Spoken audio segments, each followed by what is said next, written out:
Welcome to our my channel how are reasoning. तो आज हम पढ़ेंगे रीजनिंग क्या होता है, रीजनिंग का सिलेबस क्या है और रीजनिंग कितने प्रकार का होता है। तो अब हम पढ़ेंगे रीजनिंग को माइंड भी कहते हैं। रीजनिंग का दूसरा नाम माइंड है। हिंदी में तर्क, बुद्धि, दिमाग, विचार। रीजनिंग के क्या नाम है हिंदी में? तर्क, बुद्धि, दिमाग, विचार। ओके, तो किसी भी अधूरी बात को पूरा करना रीजनिंग कहलाता है। किसी भी अधूरी चीज़ को पूरा करके बता देना रीजनिंग कहलाता है। तो जैसे आप किसी भी अधूरी चीज़ को जानते हैं, उसे पूरा नहीं जानते हो, यदि पूरा जान गए तो वो क्या है? रीजनिंग है। रीजनिंग को तर्क शक्ति भी कहते हैं। किसी व्यक्ति से किसी जानकारी या सूचना को और बढ़ा चढ़ा कर बता देना रीजनिंग कहलाता है। दैनिक जीवन में आप ऐसा करते हैं सब कि किसी भी चीज़ को थोड़ा सा सुन लेना, उसे जाके किसी दूसरे व्यक्ति से जाके और बढ़ा चढ़ा करके बता देना रीजनिंग कहलाता है। रीजनिंग में किसी घटना के पीछे के रीजन को पता करना, रीजनिंग में किसी घटना के पीछे के रीजन को पता करना, कोई घटना है उस घटना के बारे में पता करना, चाहे वो सही हो या गलत हो, और चाहे भूतकाल का हो या भविष्य काल का हो, दैट्स कॉल्ड रीजनिंग।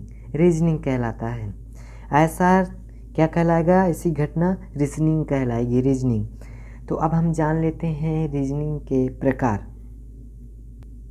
तो आई होप आप रीजनिंग समझ गए होंगे। तो टाइप्स ऑफ रीजनिंग, रीजनिंग के प्रकार। रीजनिंग मुख्य रूप से दो प्रकार का होता है। Verbal reasoning, non verbal reasoning. कितने प्रकार का? दो प्रकार का, वर्बल और नॉन वर्बल, वर्बल और नॉन वर्बल। तो reasoning, verbal reasoning, non verbal reasoning. तो वर्बल रीजनिंग को हिंदी में मौखिक तर्क शक्ति या भाषिक तर्क शक्ति कहते हैं। नॉन वर्बल को अभाषिक तर्क शक्ति या गैर मौखिक तर्क शक्ति कहते हैं हिंदी में। वर्बल रीजनिंग 3 टाइप का होता है। कौन कौन? आप देखें। वर्बल रीजनिंग 3 टाइप का, कौन कौन? General mental ability, logical reasoning, analytical reasoning. General mental ability, logical reasoning, analytical reasoning. तो जनरल सामान्य मानसिक योग्यता, इसमें मानसिक योग्यता, तर्क, तार्किक तर्क शक्ति या तर्क शक्ति या विश्लेषणात्मक तर्क शक्ति। तो जनरल मेंटल एबिलिटी में सामान्य मानसिक योग्यता में जो क्वेश्चन होते हैं उसमें पेन का यूज होता है। उसमें जो प्रश्न आप करेंगे तो थोड़ा पेन का यूज करना पड़ेगा। लेकिन लॉजिकल रीजनिंग में लॉजिक लगाकर, अपने दिमाग से थोड़ा लॉजिक लगा करके आप जानेंगे कि इसमें पेन का थोड़ा कम यूज होता है, कम यूज करना पड़ेगा। एनालिटिकल रीजनिंग, विश्लेषणात्मक तर्क, इसमें यह दोनों के मेल से बनता है, मतलब इसका और इसका मेल जो होगा वो ना एनालिटिकल रीजनिंग कहलाएगा। मिसलेनियस कहते हैं ना, मिसलेनियस क्वेश्चन जो होते हैं विविध वाले, तो वो मिले हुए होते हैं, कई चीज़ों से मिलकर बने होते हैं, कई पार्टों से। तो इन दोनों पार्टों से मिलकर जो क्वेश्चन बनेगा वो एनालिटिकल रीजनिंग कहलाएगा। यह दोनों के मेल से बनता है और यह टॉपिक थोड़ा डिफ़िकल्ट हो जाता है। ये टॉपिक थोड़ा सा कठिन पड़ जाता है, सरल नहीं रहता है, थोड़ा सा ज़्यादा माइंड का प्रयोग करना पड़ता है। तो आप वर्बल रीजनिंग जान गए होंगे, 3 टाइप का होता है। General mental ability, logical reasoning, analytical reasoning. Hindi में क्या कहते हैं? समान मानसिक योग्यता, तार्किक तर्क शक्ति, विश्लेषणात्मक तर्क शक्ति। ओके, तो आप जान गए होंगे। आई होप आप रीजनिंग के प्रकार जान पाए होंगे। तो अब पढ़ेंगे वर्बल रीजनिंग में कितना सिलेबस है, सिलेबस के बारे में पढ़ेंगे, कौन से चैप्टर आते हैं। तो अब सिलेबस के बारे में पढ़ेंगे। वर्बल रीजनिंग में कौन से चैप्टर आते हैं? तो जनरल मेंटल एबिलिटी में अल्फ़ाबेट टेस्ट, वर्णमाला परीक्षण, तो ABCD ऐसे उससे रिलेटेड क्वेश्चन होंगे। डाइस 5 से रिलेटेड क्वेश्चन होंगे। क्यूब एंड क्यूबॉइड घन और घनाभ से रिलेटेड क्वेश्चन होंगे। क्लॉक घड़ी से रिलेटेड क्वेश्चन होंगे। कैलेंडर में कैलेंडर से रिलेटेड क्वेश्चन होंगे। पंचांग से रिलेटेड क्वेश्चन होंगे, जैसे 18 फरवरी 2018 को कौन सा दिन होगा, ऐसे क्वेश्चन होंगे। ठीक, घड़ी में घंटे और मिनट के बीच कितना कोण बनेगा, एक 2 अंकों के बीच कितना कोण बनता है, एंगल इसमें देखेंगे। इनमें कीबोर्ड को कटिंग करना, ये सब इसमें होगा।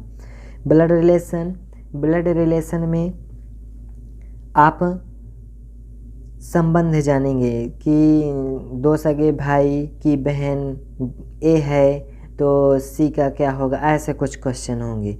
डायरेक्शन टेस्ट दिशा परीक्षण के बारे में जानेंगे।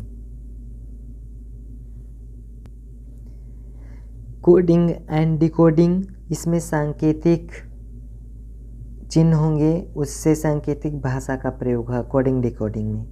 वर्ड फॉर्मेशन, शब्द का फॉर्मेशन होगा, इसमें सब डिक्शनरी से रिलेटेड क्वेश्चन होंगे। मिसिंग टर्म, जैसे कोई सीरीज दी होगी, उसमें क्वेश्चन मार्क लगा हो, उस क्वेश्चन मार्क में कौन सा अंक भरा जाएगा, कुछ भी जो भी भरना होगा वो इसमें मिसिंग टर्म में आएगा। क्लासिफिकेशन, वर्गीकरण, किसी भी चीज़ का वर्गीकरण करना है उसके क्वेश्चन होंगे। एनालॉजी सादृश्यता से संबंधित क्वेश्चन होंगे। सादृश्य आपको दिया रहेगा, दिखेगा, उससे में आपको पहचानना पड़ेगा कौन सा आंसर होगा इसका। रैंकिंग में जैसे रैंकिंग आप एग्ज़ाम में देते हैं, उसमें रैंक होता है, रैंक आती हो कितने रैंक के नीचे हैं हम, कितने रैंक के ऊपर हैं, ऐसा कुछ क्वेश्चन रैंकिंग में होगा। सिंबल एंड नोटेशन से संबंधित क्वेश्चन होंगे, सिंबल चिन्हों से संबंधित। आप जान लेते हैं लॉजिकल रीजनिंग में कौन से चैप्टर हैं। लॉजिकल रीजनिंग में वेन डायग्राम, वेन आरेख से संबंधित, चित्रों से संबंधित प्रश्न होंगे। वेन डायग्राम बना होगा, उसमें आपको आंसर बताना होगा, जो भी क्वेश्चन करेगा पूछेगा। सिलोलॉजिज्म में न्याय से क्वेश्चन होंगे, न्याय प्रति न्याय होता है ना, न्याय विवाद में, वो उससे रिलेटेड क्वेश्चन होंगे। काज ऑफ एक्शन, इसमें कारक और कार्यवाही से रिलेटेड क्वेश्चन होंगे। काज एंड इफेक्ट, कारक और प्रभाव से रिलेटेड क्वेश्चन होंगे। स्टेटमेंट्स एंड आर्गुमेंट, कथन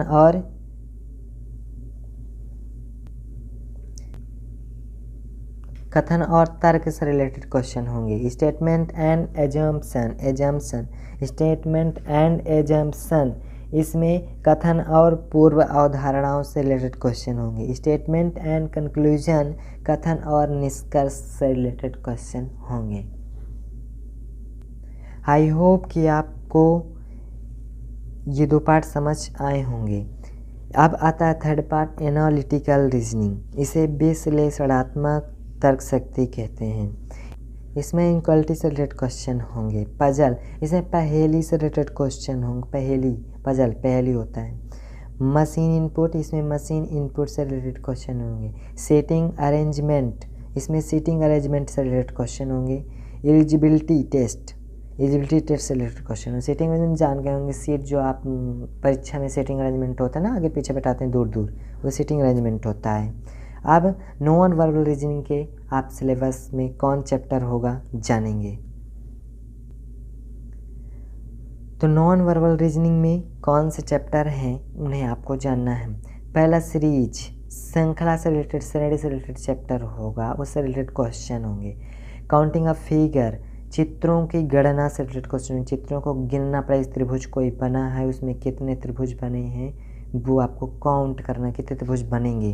ठीक, तो मिरर इमेज, दर्पण प्रतिबिंब से रिलेटेड क्वेश्चन होंगे। वाटर इमेज, वाटर प्रतिबिंब से रिलेटेड क्वेश्चन होंगे। प्रतिबिंब बनेगा ना, उल्टा चित्र बनेगा, उससे रिलेटेड क्वेश्चन होंगे।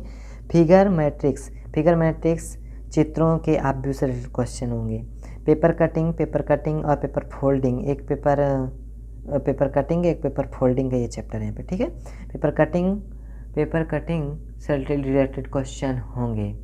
से ग्रुपिंग ऑफ इमेज, इसमें कई सारे चित्र बने होंगे, उसमें कौन सा चित्र कहाँ छिपा है किसके बीच, तो वो ग्रुपिंग ऑफ इमेज में आएगा, उससे रिलेटेड क्वेश्चन होंगे।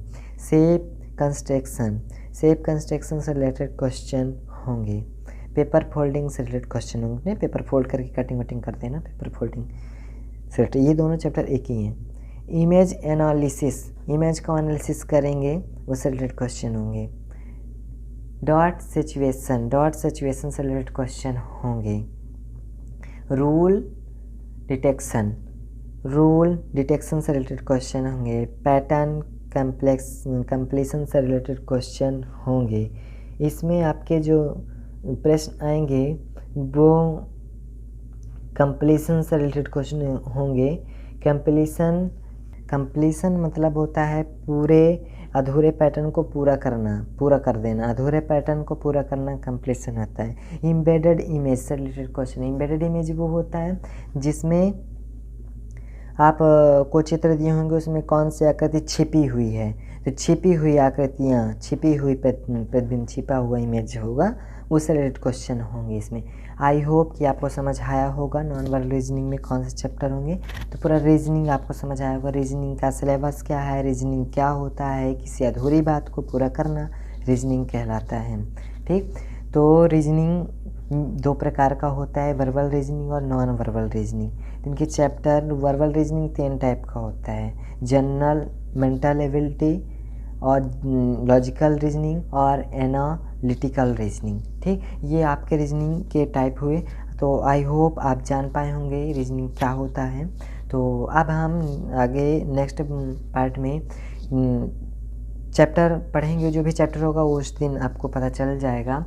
तो हावर रीजनिंग को आप सब्सक्राइब कर लीजिएगा ताकि हम कोई वीडियो डालें तो आप तक वो नोटिफिकेशन पहुंच सके। बेल आइकन ज़रूर प्रेस कर लीजिएगा ताकि नोटिफिकेशन आपको मिल जाए। नोटिफिकेशन नहीं मिलेगा तो फिर आपको पता नहीं चलेगा। ठीक, तो अब हम नेक्स्ट डे करेंगे। जय हिंद, जय भारत।